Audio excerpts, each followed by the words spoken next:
Bom, pessoal, eu quero falar agora um pouquinho novamente sobre eleições americanas e trazer mais algumas repercussões que chegam para a gente aqui, inclusive da Venezuela. O Ministério das Relações Exteriores daquele país parabenizou Donald Trump pela vitória nos Estados Unidos. Num comunicado, o Ministério informou que está disposto a estabelecer boas relações com o republicano. Venezuela também ressaltou os laços históricos com o povo americano e uma relação de respeito mútuo entre as nações. Gustavo Segré, quero começar contigo. Bora. Como é que você avalia a maneira como a Venezuela se manifesta? O que está no bastidor de todo esse afago feito a Donald Trump? Absolutamente nada, não vai conseguir nada. A fraude que teve na Venezuela não vai ser alterada por uma missiva da Venezuela em relação a parabenizar o Trump.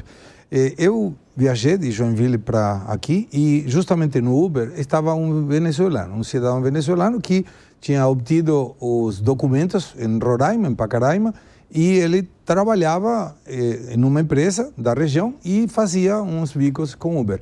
E ele mencionava que na Venezuela o salário da esposa, que ainda está lá, trabalhando para um laboratório, era de, pasmem, $5 ao mês. $5 ao mês. Deus. E que tinha uma ajuda do governo de $60 ao mês. Quem era que estava ganhando mais? Aqueles que trabalhavam nas questões de ouro e vinculado com o petróleo, exploração, distribuição, que são capitais chineses.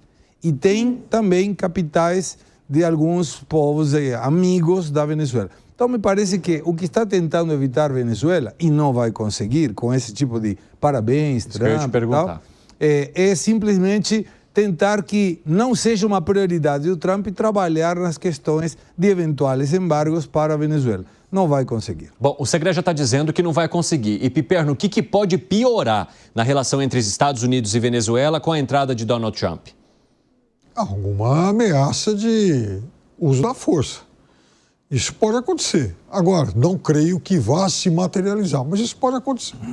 Agora, tem, assim, eu acho que um outro fator que preocupa o governo da Venezuela hoje é a questão do fluxo de dinheiro dos imigrantes americanos que estão lá dos imigrantes venezuelanos que estão lá nos Estados Unidos, que ajudam, de alguma forma, a irrigar um pouquinho lá a economia venezuelana. Eles têm parentes lá na Venezuela e muitos deles acabam mandando dinheiro. Isso é comum, inclusive com outras comunidades, de outros países. Então, é óbvio que, se houver também um cerco maior a isso, é óbvio que a economia, enfim, da Venezuela, que já está totalmente destroçada, vai sentir ainda mais. Fala, Gani. Olha que interessante, né? A Venezuela hoje, muito próxima da China e da Rússia, e a gente sabe que o Putin era muito mais simpático ao Trump do que a Kamala Harris, a vitória de Donald Trump. Então, talvez a Venezuela esteja ali seguindo também o discurso de Putin, né? O Maduro seguindo o discurso de Putin, justamente para evitar um tensionamento das relações com os Estados Unidos, um tensionamento ainda maior, que evidentemente seria bastante prejudicial à Venezuela. E para você, Zé, como é que vai ficar essa questão?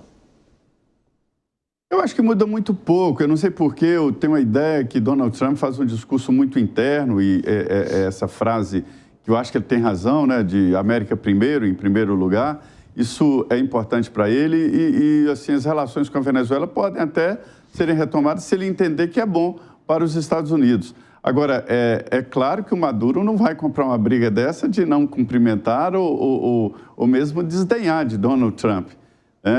E é por isso que esse texto todo elogioso, todo bonzinho, dá a ideia de que sempre esperou um Trump na vida dele. Não é verdade.